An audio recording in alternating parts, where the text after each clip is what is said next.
गुजरात का गिर संरक्षित क्षेत्र आज दुनिया भर में एशियाई शेरों के आखिरी आवास के रूप में जाना जाता है। एक समय विलुप्ति की कगार पर पहुंच चुकी शेरों की ये संख्या आज 600 पार कर चुकी है। पर क्या ये संरक्षण की सफलता समय से बदलती हुई चुनौतियों का सामना कर पाएगी? ये तो आने वाला वक्त ही बताएगा। लेकिन आज ये विशाल जंगल और यहाँ के शान से घूमते शेर केवल शेरों का प्राइड नहीं, बल्कि प्राइड है पूरे गुजरात का।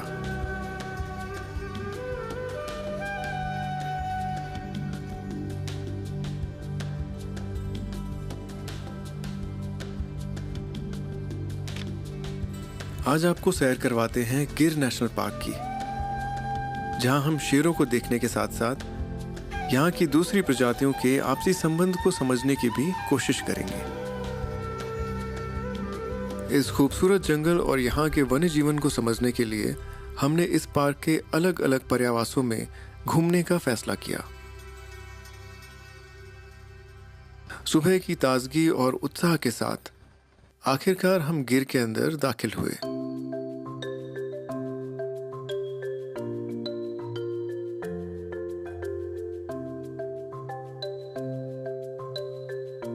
सवेरे की हल्की धूप के साथ ही मानो पूरा जंगल जीवंत हो गया था। हर जीव अपनी अपनी दिनचर्या में सक्रिय हो चुके थे।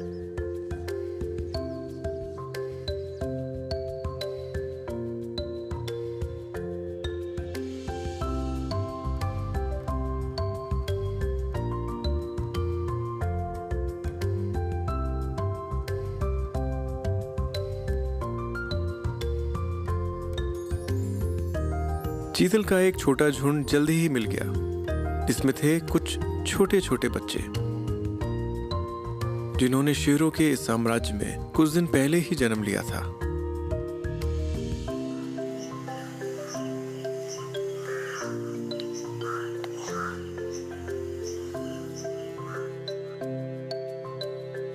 वयस्क नरों ने सर पर मखमली सींगों का मानो ताज सा पहना हुआ था। नर चीतल हर साल अपने सींगों को प्रजनन के मौसम के बाद गिरा देते हैं।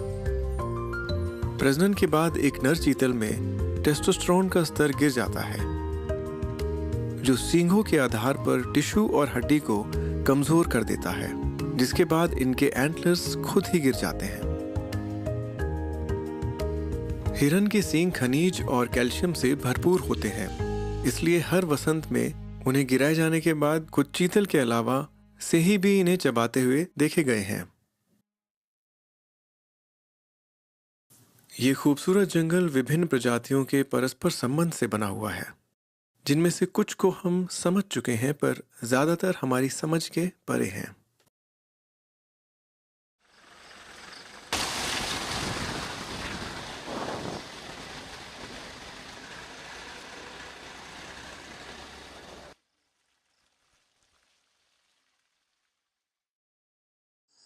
अचानक एक अलार्म कॉल ने हमें रोक दिया।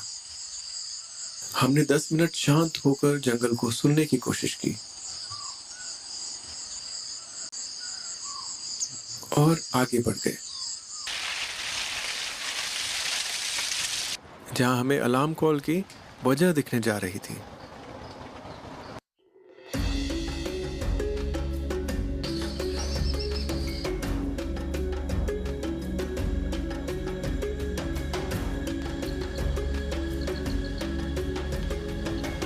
एक नर शेर जंगल से निकलकर सीधे हमारी तरफ आया। पहली बार किसी जंगली शेर को देखने का उत्साह ही अलग था।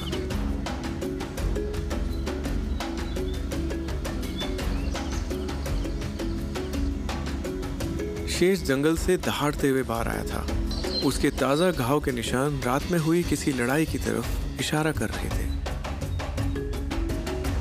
सुबह की धूप में हमारी पहली लायन साइटिंग उम्मीद से भी बढ़कर थी।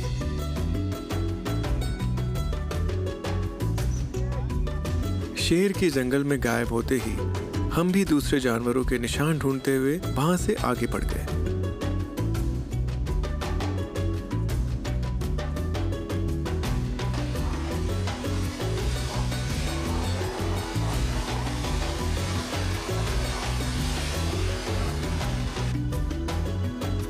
लगभग 5 मिनट आगे चलने के बाद रास्ते पर मस्ती करते हुए 2 और युवा नर दिख गए। व्यस्क होने के बाद नर शेरों को अपना समूह छोड़कर अपना इलाका खुद बनाना होता है। ये किसी भी नर शेर के जीवन का एक नाजुक समय होता है, जहां उसे अपने दम पर शिकार करके पेट भरना भी होता है और साथ में दूसरे प्रभावशाली नर शेरों से वर्चस्व की लड़ाई भी लड़नी होती है। झुंड से अलग होते समय कई बार 2 युवा भाई आपस में जोड़ी बनाकर एक दूसरे की ताकत बनते हैं। ये आने वाले समय में सब चुनौतियों का मिलकर सामना करेंगे। जंगल में राज करने के लिए इनकी सफलता की संभावनाएं अब 2 गुनी हो गई हैं। शायद कुछ समय पहले मिले शेर के घायल होने का कारण यही 2 भाई थे। दोनों शेरों की स्फूर्ति और चाल से इनका आत्मविश्वास झलक रहा था। अचानक इनमें से एक भाई हमारी तरफ सीधे आने लगा। अब तो हमें भी गाड़ी बढ़ानी पड़ेगी।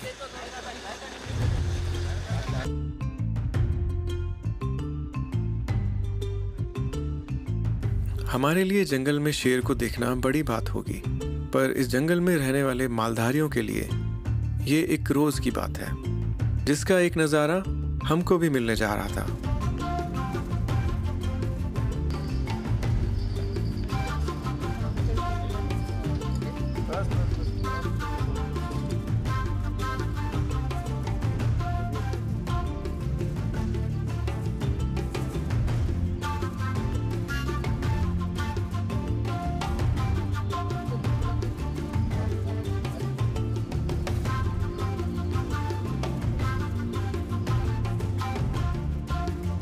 कमाल का तालमेल है। शेरों का रास्ता छोड़ने के बाद हम भी अपनी सफारी में आगे बढ़ गए।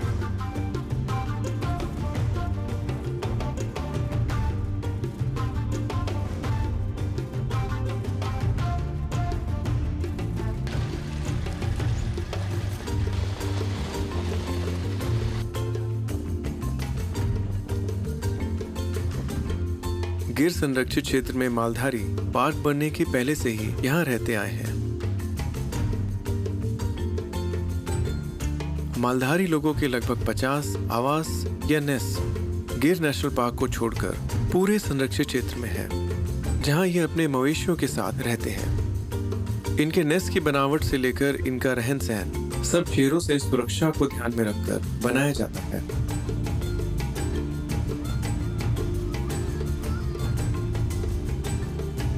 नेस्ट से बाहर निकलते ही ये शेरों के प्रभाव क्षेत्र में आ जाते हैं,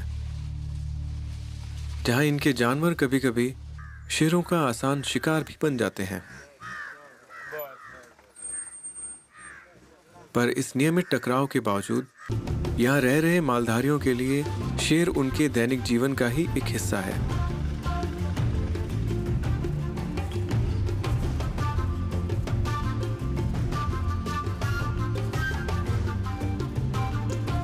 जंगल की जिंदगी में सुरीला जीवन जीने के लिए हर जीव को प्रकृति की ताल से ताल मिलाकर चलना होता है। ऐसे में एक जीव ऐसा भी है जो प्रकृति से अपने तालमेल को एक कदम आगे ले गया है।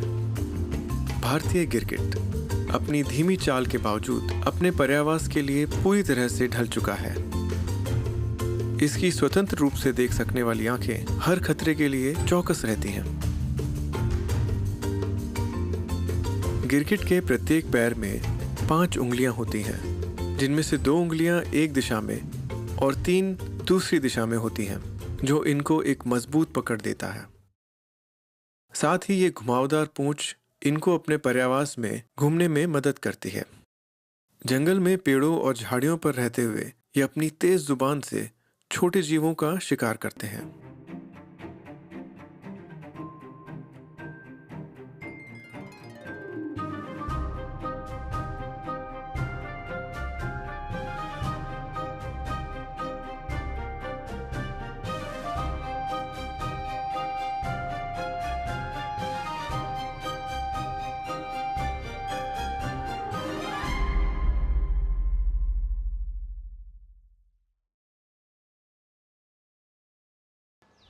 इसके अलावा अपने माहौल के हिसाब से रंग बदल लेना इनकी प्रमुख शक्ति है। इस छलावरण को भेद पाना मुश्किल तो है, पर नामुमकिन नहीं। पकड़ा गया। इस भारतीय नेवले को आज का नाश्ता मिल गया। इसके आगे गिरगिट की तो क्या, सांप की भी नहीं चलती। नेवले के इस शिकार को जंगल में शूट कर पाना बेहद मुश्किल है। ज्यादातर पल कैमरे की जगह बस हमारी आंखों में ही कैद हो पाते हैं।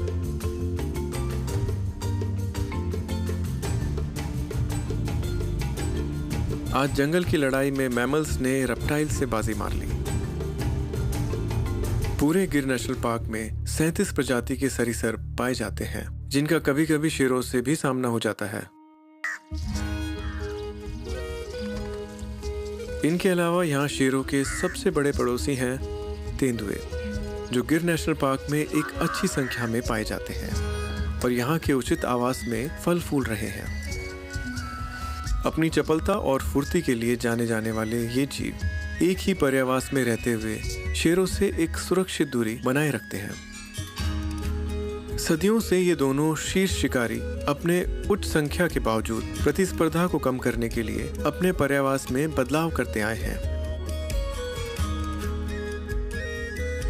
यूं तो ये दोनों शिकारी रात में ही ज्यादा सक्रिय होते हैं, फिर भी उनके पसंदीदा आवास के प्रकार में काफी अंतर है।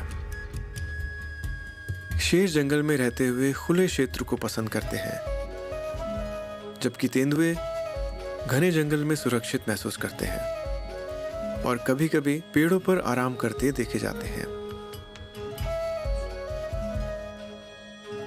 अध्ययन में पाया गया है कि ज्यादातर तेंदुए अपने निवास स्थान सांभर और जंगली सुअर के साथ साझा करते हैं, जबकि शेरों के क्षेत्र में चीतल और नीलगाय ज्यादा पाई जाते हैं। पर इसके बावजूद इस खुले जंगल में कई बार इन दोनों बड़े शिकारियों का आमना सामना भी हो जाता है, जो हमेशा लड़ाई का रूप नहीं लेता। कुछ साल पहले गिर की एक ऐसी ही घटना ने सबको चौंका दिया, जब एक शेरनी को अपने 2 बच्चों के साथ तेंदुए के एक छोटे बच्चे को पालते हुए देखा गया। शेरनी छोटे तेंदुए को दूध भी पिलाती और दूसरे शिकारियों से बचाती भी थी। ये बच्चा कैसे शेरनी के पास आया, ये तो किसी को नहीं पता, पर इस घटना के प्रमाण के बगैर इस पर यकीन करना मुश्किल होता। प्रकृति की भाषा को हम इंसानों की शब्दावली के दायरे में समझ पाना मुश्किल है, पर कुछ देर अपनी हर चीज समझने की जरूरत को छोड़ दें तो ये सारा संसार मानो प्रेम के एक अदृश्य धागे में बंधा दिखाई पड़ता है, जिसके ताने बाने से जुड़कर हर एक जीव अलग दिखते हुए भी एक ही चादर बनाने में लगा हुआ है।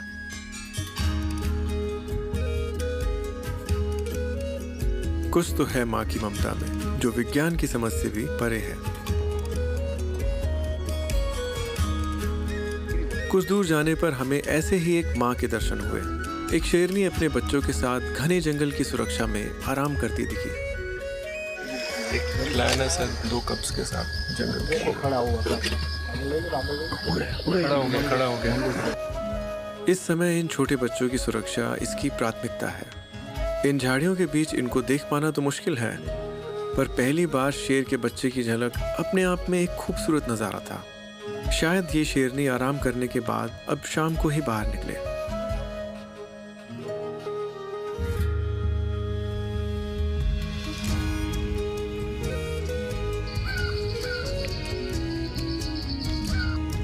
एक लंबे समय से चल रहे संरक्षण के प्रयासों का ही नतीजा है कि आज एशियाटिक लायन IUCN की क्रिटिकली एंडेंजर्ड श्रेणी से एंडेंजर्ड में आ गया है।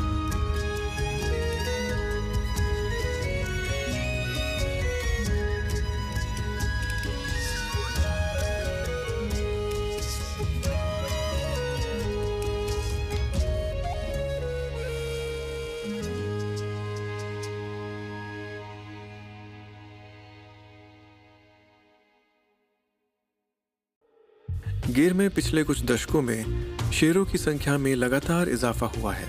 2020 की गणना में इनकी संख्या 674 दर्ज की गई थी। 2025 में होने वाली गणना में अनुमान है कि गिर के शेर संख्या की दृष्टि से अब और नए कीर्तिमान बनाए।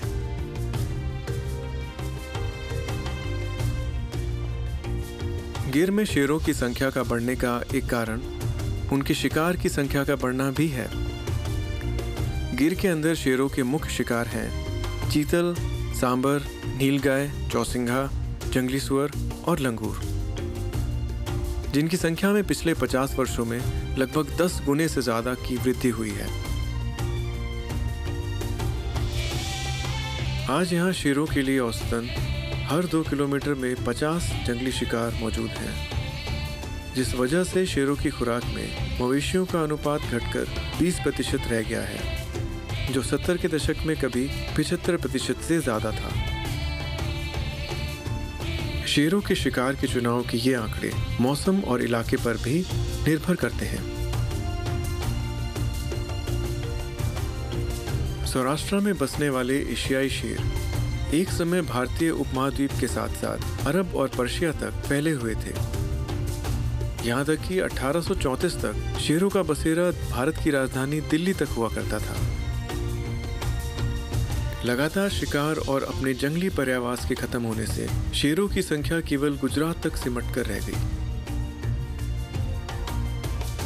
समय रहते इन शेरों की संरक्षण का प्रयास न किया होता तो शायद अब ये प्रजाति लुप्त हो चुकी होती।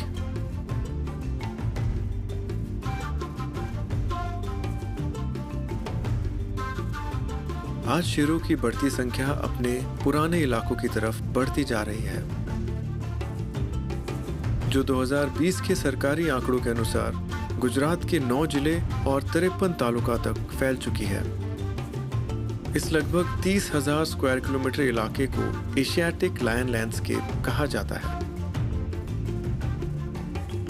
मई 2007 में गुजरात सरकार ने शेरों के फैलाव को देखते हुए ग्रेटर गिर का प्रावधान रखकर उसमें गिर संरक्षित क्षेत्रों से लगे हुए शेरों के रहवास को शामिल करने की पहल की।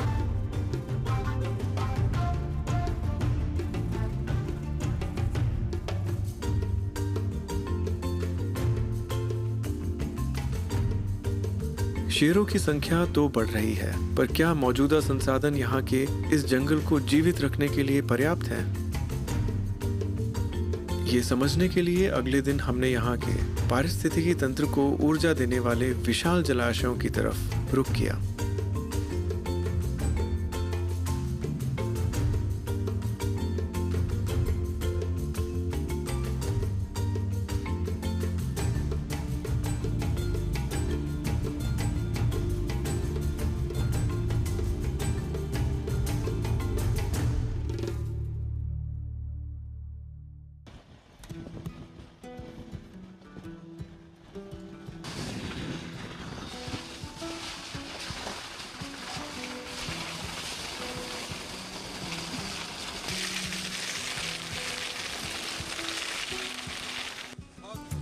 अगले दिन का मौसम कुछ बदला हुआ सा था। आसमान में बादल आ जा रहे थे। जंगल की ठंडी हवा ने हमारे अंदर एक नई ऊर्जा का संचार कर दिया। कुछ दूर नजदीक ही चीतल और लंगूर साथ ही दिखे।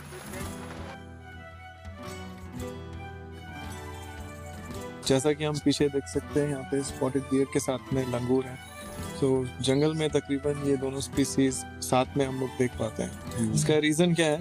क्योंकि ये लोग एक दूसरे को सपोर्ट करते हैं। साथ में अगर कोई लेपर्ड या टाइगर दिख जाता है या लायन दिख जाता है, जैसे गिर में हम देखते हैं, तो ये एक दूसरे को अलर्ट करते हैं कॉल करके। इस तरह से एक दूसरे की मदद करते हैं।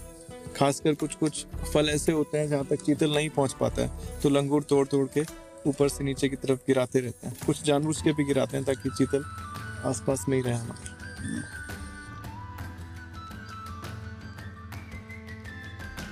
गिर राष्ट्रीय उद्यान के परिदृश्य में शुष्क पर्णपाती वनों का प्रभुत्व है। ये जंगल एक खास मौसम के दौरान अपने पत्ते गिरा देते हैं। पार्क में कटीली झाड़ियां और घास के विशाल मैदान भी हैं, जो इस पारिस्थितिकी तंत्र में जैव विविधता को बनाए रखते हैं। बड़े जानवरों के अलावा यहाँ पक्षी भी बीज खाते देखे जाते हैं। भारत के अधिकांश राष्ट्रीय उद्यानों की तरह जंगल सफारी का अच्छा समय सर्दियों के मौसम के दौरान होता है, जब तापमान कम होता है और वन्य जीव अधिक सक्रिय होते हैं।